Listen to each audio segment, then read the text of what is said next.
ശുഭദിനം സുഹൃത്തുക്കളെ, വീണ്ടും മറ്റൊരു വീഡിയോ ആയിട്ട് ഞാൻ വന്നിരിക്കുകയാണ്.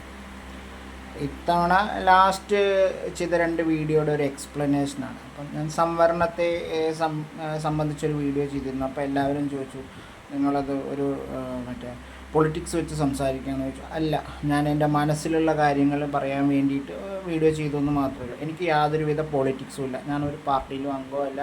എനിക്ക് പൊളിറ്റിക്സ് ചെയ്യണം എന്നുള്ള ആഗ്രഹമില്ല. എൻ്റെ മനസ്സിൽ തോന്നുന്ന വിഷയങ്ങൾ സംസാരിക്കുക എന്നുള്ളത് മാത്രമാണ് ഞാൻ ഉദ്ദേശിക്കുന്നത്. ഈവൺ എൻ്റെ സെക്കൻഡ് വീഡിയോ വിദ്യാഭ്യാസത്തെക്കുറിച്ചിട്ടുള്ള വീഡിയോയും പൊളിറ്റിക് ബേസ് ചെയ്തിട്ടുള്ള അല്ല. അപ്പോൾ എൻ്റെ തുടക്കത്തിലൊരു ഡയലോഗ് ബേസ് ചെയ്തിട്ട് ഇത് അവർക്കെതിരെയുള്ള അല്ല അങ്ങനെ ഒരു സംഭവം ഇല്ല. ഞാൻ പൊളിറ്റിക് ബേസ് ചെയ്തിട്ടുള്ള ഒരു വീഡിയോ ഒന്നും ഞാൻ ചെയ്യുന്നില്ല. ഇപ്പം ഞാൻ ലൈവായിട്ടാണ് വീഡിയോ വരെ ചെയ്യുന്നത്. ആ എഡിറ്റ് ചെയ്തിട്ടൊന്നും അല്ല ഇടുന്നത്. എൻ്റെ മനസ്സിൽ ആ വിഷയത്തെക്കുറിച്ച് തോന്നുന്നത് എന്താണോ അത് അപ്പോൾ സംസാരിക്കും. അങ്ങനെ തന്നെ അത് പോസ്റ്റ് ചെയ്യും. അല്ലാതെ ഒരു എഡിറ്റിംഗ് പോലും അതിനകത്തില്ല. Okay, thank you very much.